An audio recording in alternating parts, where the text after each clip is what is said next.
My name is Emily Airhart, Airhart. And is that a maiden name or a married name? Married name. And what was your maiden name? Davidson, Davidson. S-O-N. And which is real good. You started to tell me a little bit. So your parents homesteaded here? My grandparents homesteaded Oh, your here. grandparents? Grandparents here up the Wishkah. Yeah, in 1903 they came. Wow. So And you were born? in Aberdeen, 1925, October 22nd. October 22nd. So you've been here all your life? Yep. Well, we did live in Tacoma for 3 years after we were married and came back home. So what was it like as a child growing up here? Do you remember the Depression? Not an awful lot, because everybody in the neighborhood was just about the same. My dad worked the whole time during the Depression, but we didn't have a lot of money. Mother always had a garden, and that. What did your dad do? He was a long-distance hauler, transfer man. Oh, really? Yeah. So in the early 20s, 30s, he was. Yes. Wow. Yeah, he was actually, he did a lot of coal here for heat at that time. When he first got the job, I was hauling coal. But, yeah. So gone a lot. He was gone a lot, yes. Mm-hmm. And what did Mom do? Mom was at home. She was at home, and she was from a large family, and she was kind of the mother of the family, as you know, taking, when the other aunts had babies, they always came and stayed at our house, and during that. So she had gone and been in nurses training. In fact, my dad had worked in the woods before they were married, and he broke his leg and was taken to the hospital, and that's where Mother met him, and she had 6 months more to go on nurses training, but she quit and got married. So it was your dad's fault. Of course. That she never finished. Yeah. And how many siblings do you have? There was four girls and 2 boys. Yeah. Boy, that's a pack. It was a pack. And we fit kind of in a small house, but I must have been 10 or 12 before we built on more. They built more onto the house, and yeah. And where do you fit in the? I was number 4. About the middle. Yeah. About right in the middle. Wow, that poor neglected middle child. That's right. So what do you remember? What are your memories of the harbor as a child? Well, we didn't travel much because, I say, my dad was gone a lot, and so we didn't travel around a lot in town. We went up to Wishkah almost every weekend to help my grandparents on the farm and that, and that's what, and other aunts and cousins and that were gathered. Did your mom drive? She did for a while, but then she quit because she didn't have a car available most of the time, so my dad did most of the driving. Was that rare at that time for a woman to be driving, or was it fairly common? No, I don't think it was that rare, because if you could afford a car, you could drive. It's funny how that works. So which schools did you go to then? I went to Samuel Benn School on G Street. Yeah. Are they still there? No, that's gone. That's where right near where the high school is now, the new high school. Oh, okay. And then so you graduated high school here? Yes. Went to Miller Junior High and then on to Weatherwax, yeah. Weatherwax. Now, it's gone, isn't it? Did it burn? No. Yeah. It burnt, but they built a new building. Okay. Yeah. What do you remember Pearl Harbor, where you were? Oh yes, I remember Pearl Harbor. I remember it coming over the radio, and I saw my mother's face, and it's a look I'll never forget. What terror she had. Yeah. Did you have a concept of what was going on, or were you so young? I was 16, so I knew what was going on. Yeah. And when we came was in high school, so the next morning when we came, there was the armory here was full of servicemen and the tanks out. Yeah. What was that like? Boy, that must have. It was scary. It brought you, realization very quick. Yeah. So was it? And so many of the fellows my age then went in the service. They were then early. Some of them waited until after they graduated, but they didn't all wait that long. How was that, having these young men go away? Well, yeah, there was, well, my 2 brothers went, or of course, one was in Two were just older than I am, so they went before. They graduated in 40 and 42, so they both went in the service. Yeah. Did they sign up or were they drafted? No, they signed up. They didn't wait to be drafted. Do you remember what that was like? I mean, Yeah, because it really affected my dad. My dad had real emotional problems from that, and partly both the boys leaving, and yeah, it was hard for him and for the family. And we just lost my sister in 1941, and so having all the three or older ones gone, yeah, that was hard. What did you lose your sister from? She had rheumatic fever. She died at 21, so it was there in 1941, so it was a hard year for the family. It's interesting, now this is chauvinist of me, but it seems like it would have affected your mom more than your dad. I think in some ways she was more stable. She was the tough one in the whole family. As I say, she was the one that kind of mothered the rest of her family, because she was one of 11 children, so yeah. She could, Yep. she ruled the roost. Yes, she did. What's your heritage? Polish and Scottish. Oh. On which side? My mother was Polish, my dad was Scot. Yeah.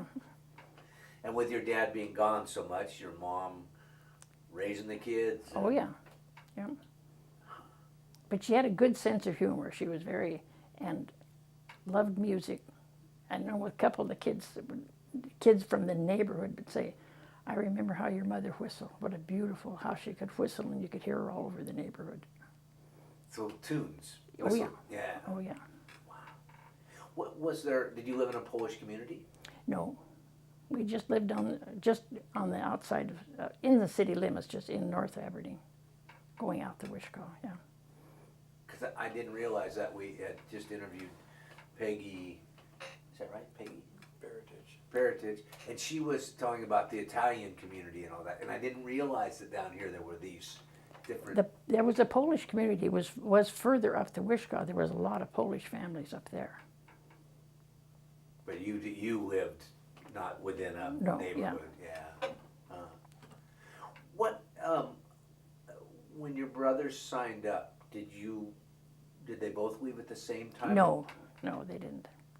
Did you go with them when they left, or No, what? they, as I remember, they just signed up, and the older ones, they left earlier, and then, yeah.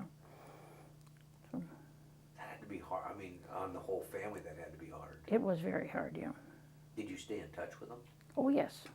The one brother came home on leave, but the other one, the second one, once he left, he went to training camp, and he never got back until the war was over.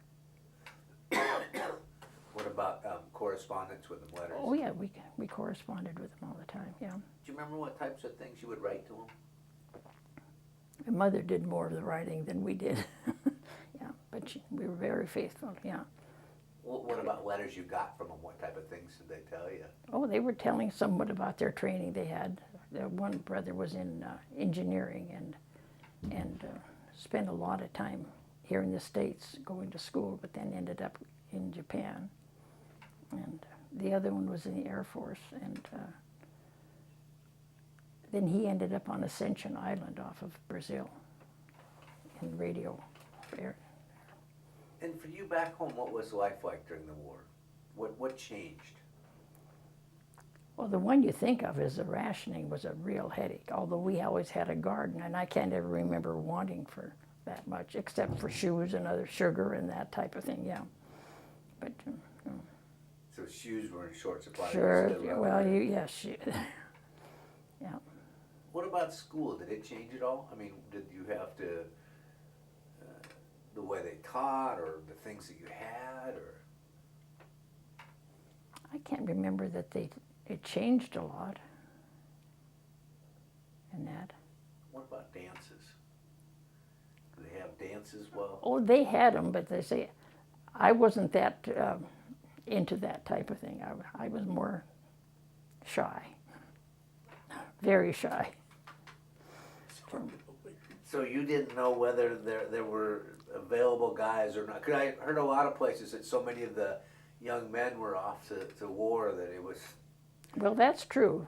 Of course, let's see, no, it would have been later.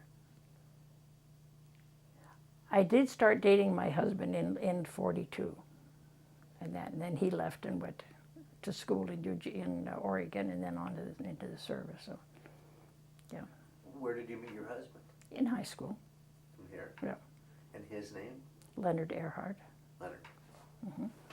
And so he went to college or went in the service? He went into Eugene and took some aircraft training, and then joined the Navy and went into the Naval Air. And where did he go? He ended up to Norman, Oklahoma, and in training there, and then ended up in Hawaii. He was with my dad in Norman. Really? Yeah, my dad was there. My dad was there right at the end of the war. Yeah, got washed. Every program they'd start, they'd wash out. And, I have a record from him that he sent back from there. Recorded a record and sent it back. You know, hi, Muddy, I'm here. So, did you get married young then? Or did you? No, I was 20 when we were married, after he got out of the service. Oh, okay, so you met in high school, he Yeah. went away. Were you serious while he was gone, or? Off and on, and then, yeah, towards before he came home, then we got much more serious with it, yeah. So you were steady still while he was? Not completely, not the whole time, because I didn't think it was fair to him for just to be gone, so. So did you two keep in? We kept in touch, yeah. And what types of things would you write in? I don't need to get too personal, but. Well, there really wasn't a lot of excitement to write about, you know. Yeah, you go here, or you went to the show, or you did this, or whatever. I did a lot of showing by myself, movies. The neighbor girl and I went to them a lot, too. So. And which theater would you go to? Well, there were such good choices. The Aberdeen and the DNR and the Roxy and the Weir. Bijou, that's right, the Bijou, too. So you had really quite a few choices down here. Mm-hmm. Do you remember any of the movies that you would have gone to at that time? No, I don't. None of them stand out. Of course, anything with, I'm not going to be able to think of it, his name, Gary Cooper. Anything with Gary Cooper was a good movie. I've got to tell you this one story. I went to the Weir Theater one night by myself. And I thought, oh, I'll buy myself a candy bar. And I bought a Mr. Goodbar. And I went in the movie and I ate part of it. I just didn't quite taste quite right, so I just put it in my pocket. And when I went out and looked at it, it was full of maggots. This is how old the candy was in these theaters. I didn't like Mr. Goodbars for a long time. How much did a Mr. Goodbar cost at that time? Oh, I can't remember that. They didn't charge you extra for it. I charged extra for the protein. A lot less than today, I would assume. Oh, yes. And they were bigger. Yeah, Oh. and better chocolate too. Do you remember any music of that era that you listened to? What? Oh, I can sing you most of the good old war songs. Yeah, a lot of them. Patriotic Family? Oh, yeah. Yeah. Were there, so did your family have lots of relatives in the area too besides your siblings? Or? Oh, yes.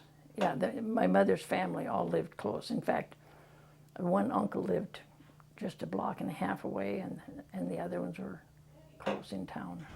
Two other ones in town, and yeah. So were there other cousins that, Oh, yeah, we've got a large family of cousins.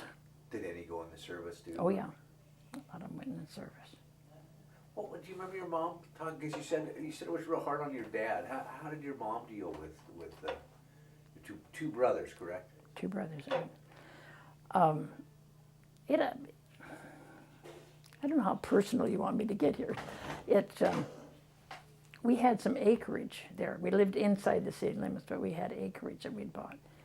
And she went out there and she worked and she cleared brush. This is what kept her. She worked and cleared brush, and of course, the girls that were left went down and helped her and burned brush and cleared brush. That's how we spent summers. And you think for your mom that was her distraction? Oh, absolutely, yeah, it was.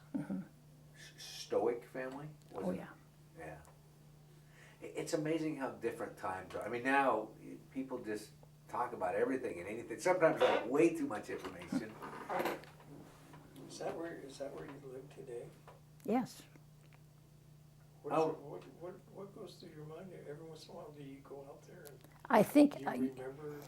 it makes, you know what, it makes me sad when I think about, because we have not been able to keep this area clean, and I think how hard my mother worked to clear that. And now it's back to, well, a power line goes under it, so you don't, but yeah. Yeah, it makes me sad to think how hard she worked. She taught me how to not ride on the crosscut saw. Quit riding. Were they different? Was that generation different, you think? Oh yes, I think if some of these kids nowadays had to really, if they lost everything and had to go, they wouldn't know where to begin. They wouldn't begin to know how to start a garden or anything, or to build, you know, wood or shelter or anything. Because I assume your mom raised the kids, planted the garden, Oh, cooked yes. the meals. Oh yes. Now, Sewed. She never went to nursing, right? She finished. I mean, she didn't. No, she never did worked as a nurse. So so yeah, sewed. Yeah. So did you have? And baked. She was a great baker. See, so how did they have the time? Well, I even think, since I'm so involved in this Women of Grace Harbor project, you think about how these women and how they lived, and they still took time to write. They wrote down their memories, and that's what we have today, and it's wonderful. How did they do it, do you think, though? Well, they didn't have television. Yeah. And that was they had to make their own entertainment. Yeah. I never thought about that. So let's say somebody tonight watches an hour and a half of TV, if you'd spend an hour and a half writing.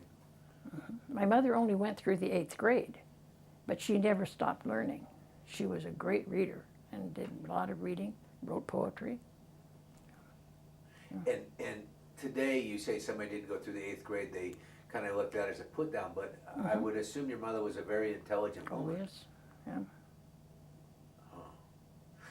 Did she make most of her meals from scratch? There was no other way.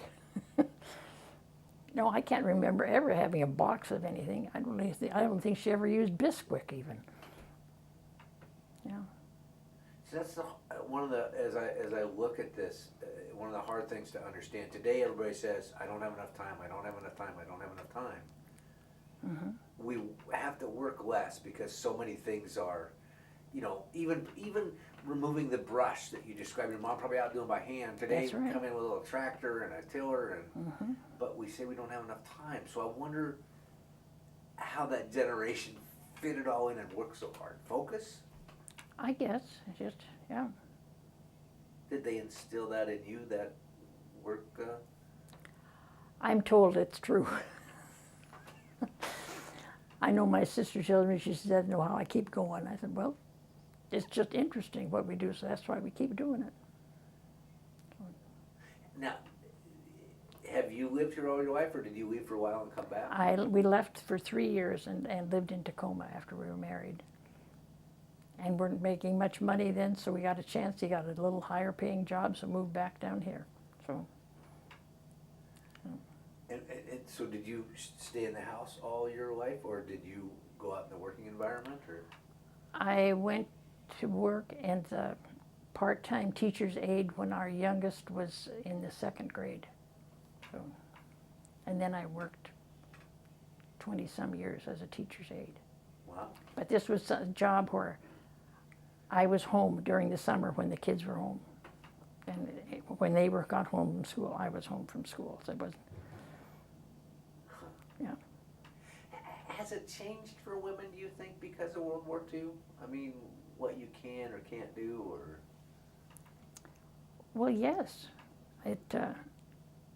After my dad got sick, my mother went to work in the chair factory, and she worked in the chair factory for quite a few years. That would have been,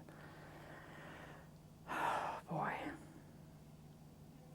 must have been about 1949 when she went to work then, yeah. But yeah, there wasn't jobs for women back at her. There were some, you know, that nursing and this and that, but housekeeping, that, but Was it socially acceptable for your mom to work, or oh was, yeah, there was. oh, it was at that time. Well, yeah, at that time because there were so many of them that worked at Boeing's and that here that went to work. In fact, that's where I worked at Boeing's for after I got out of high school. Worked at the Boeing plant in Hoquiam. Was that while the war was going on, or? Oh yes, So what were you doing there? building the tail gunner section, working on that of the B-17. So where was the Boeing plant down here? Where was it? It was in Hoquiam, right close to where the Y was the old Y. It was right across from the library and the Elks Club right down in there is where I worked. So was it a facility built specifically? Oh for no, it was just a renovated building that they used and had during the war time? during the war. Mhm. So take me through your job and how they trained you for it. What was a day like? It wasn't an awful lot of training we had.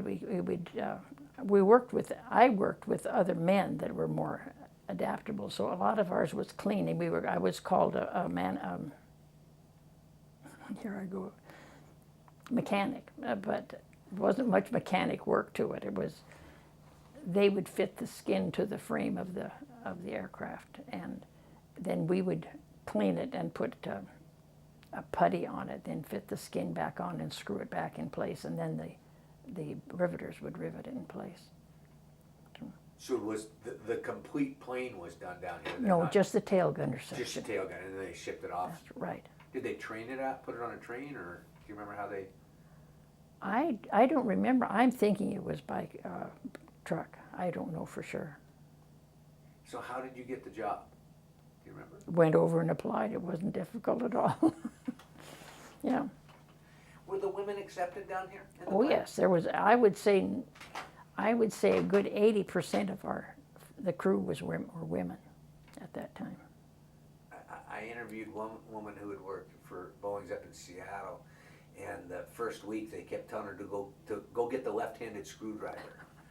So, you know, they're always playing the tricks and picking on them, but it was there were very few places, actually more in the service, where I heard of the discrimination than there was in the plants, in the working plants. I didn't hear as much. They were glad to have them there.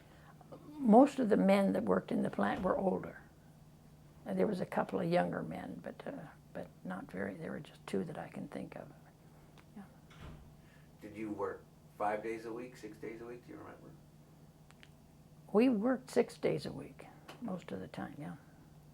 Do you remember what pay was like, or It wasn't much, but I can't remember what it was. But was that your first job?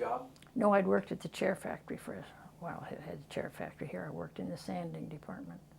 So which did you like better?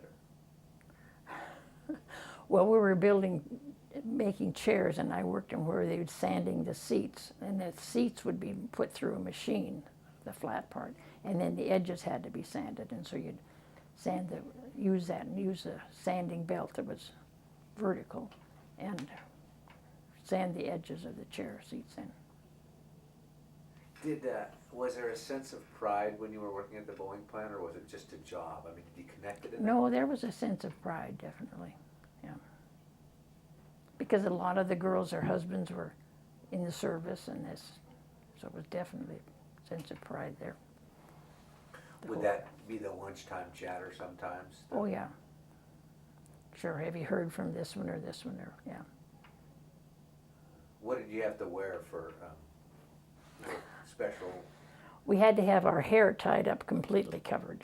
So if you were bald, it wouldn't have made any difference. So it was a kerchief that we would tie up and then bring the front down over, so your forehead was covered too. There, yeah. So In other words, the jeans and that. Yeah. So then the traditional, what we see in the picture of Rosie the Riveter, that Very definitely Rosie.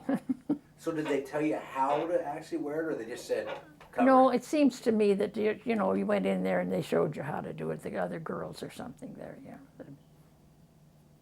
And then jeans and Jeans, yeah. No particular other uniform part. Was that new for Yeah. women wearing pants? Oh, And do you because think, I can't remember. No, I don't think I ever wore pants to high school. I know I didn't. Cold days or not, you went with your skirts. it's interesting to see the changes. I mean, to when you go back and, for me, you were there, but to go back and see photos and that's it, to see dresses, no matter what the weather was, it's like, well, it's not a convenient, Yeah.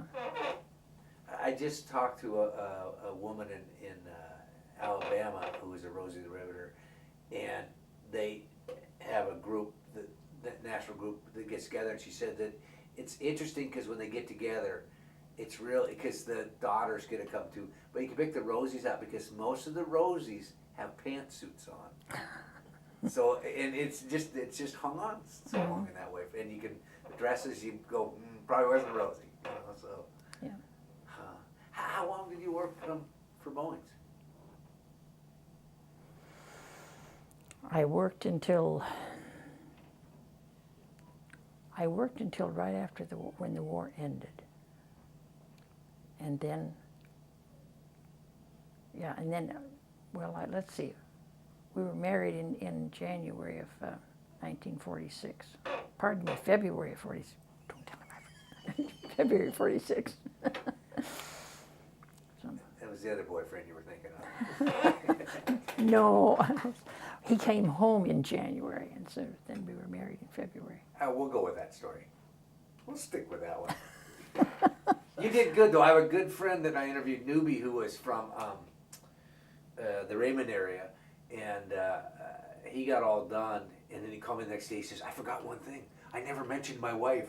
I'm like, "Oh, poor Don." And he never gets to live that down. I call his wife all the time.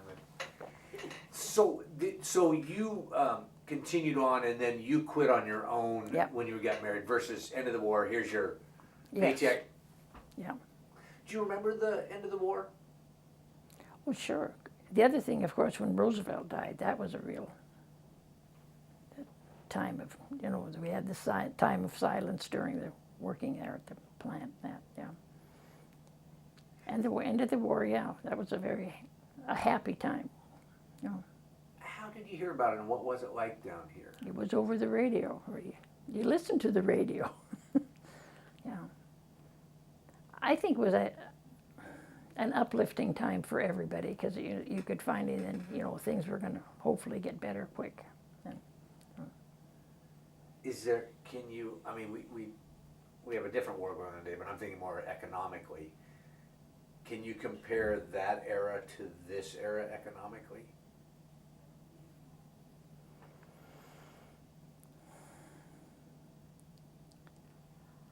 I don't know. There were jobs available then. As I say, the women and that there were jobs and when the men came back, some of them had harder time getting jobs.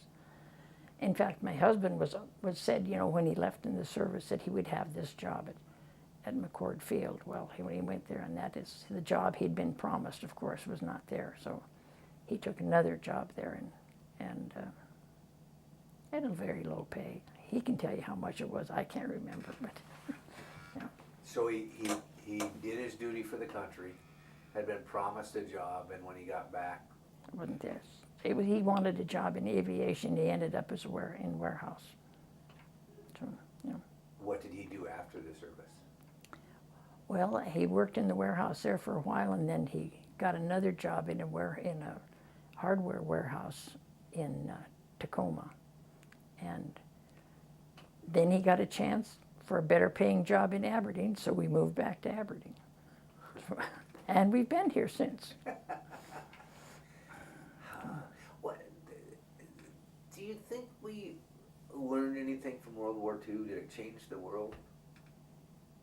Obviously not. Not that things were important. I think if there were, personal thing, I think if there were a few more women at the head of governments, there wouldn't be as many wars as we've had. That's just my personal opinion. That's a consistent one here today. Aunt Betty that I interviewed earlier. Oh, It's yes. the same thing, talking about that. Do you think because of compassion? I think so. I think in some ways women are easier, they can consider the other side or something and are willing to give a little more, not to be so, pride that has to come first in that.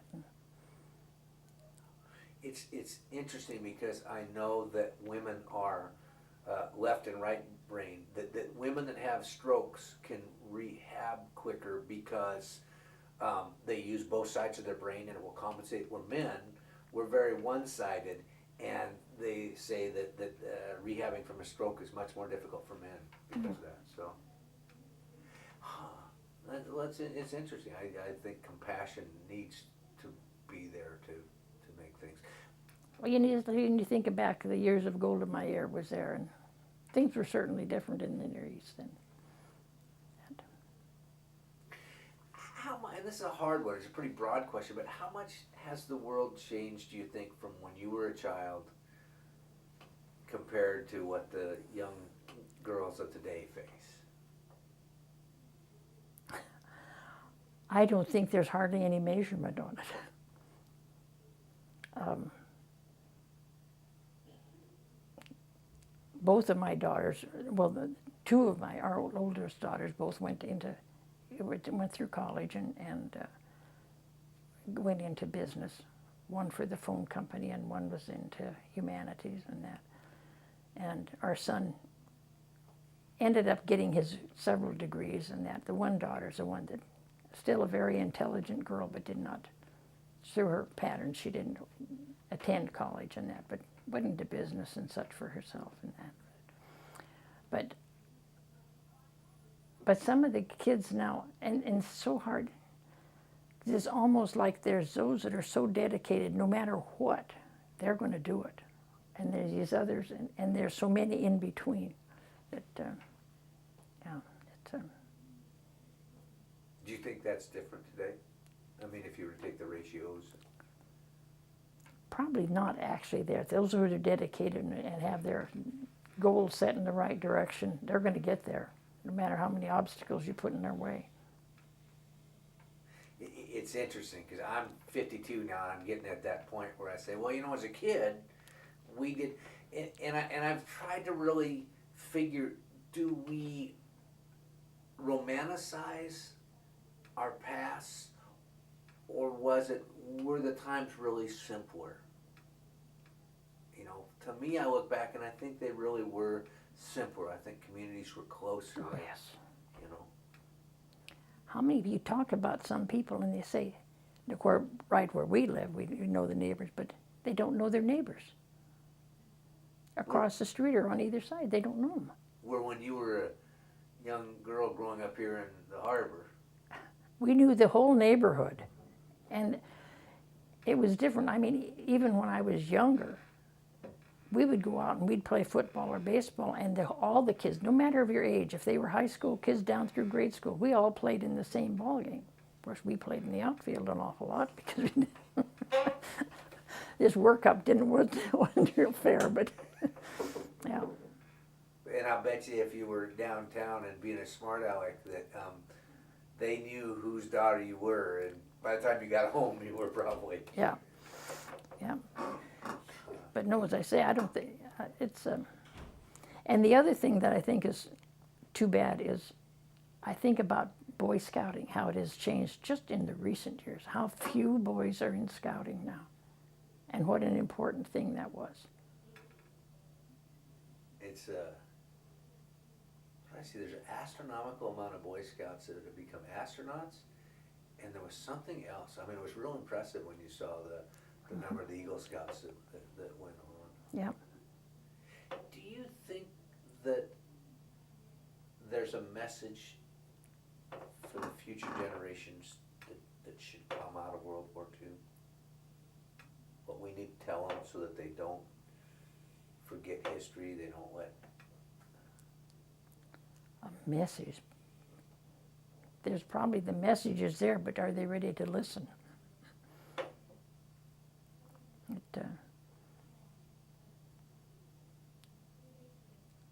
I don't know, you think, I've still got the yellow flags hanging on my dogwood tree at home. It's just, I don't have any. I had a nephew that was in the service and that, but that's the only one, but it's still. And when I see on the television these 21, 24-year-old kids dying, it just does not seem right. It's hard because I promised that whenever I saw one in the paper, I would stop and read the full article to pay respect for that young man or woman that, and I know over time I've slid away from it, you know, where I keep trying to focus back. There's too many. There's been so many, and you think, and you see those that have survived, but how their bodies are, what condition, it's just sad. During World War II, were there some that came back here that had been wounded?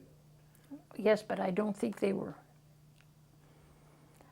I think they're saving kids now that they could never save back then. And it, through the magic of surgery and medicine. I think one of your most powerful statements that you made was, I think there's a message, but are they ready To listen. Oh. Because I know with, I had a fascinating interview that I did of a father, and I'd asked his daughter if I could interview his dad. Well, my dad doesn't want to talk about it. He's still PTSD. And when I finally talked to him, he said, yeah, I talk about it, but nobody's interested in listening. Because he remembered his kids as little children. You know, well, when you're 5 and 6, it meant nothing. Nothing, no. And they had gone on that way thinking, I don't want to tell them, they don't want to hear.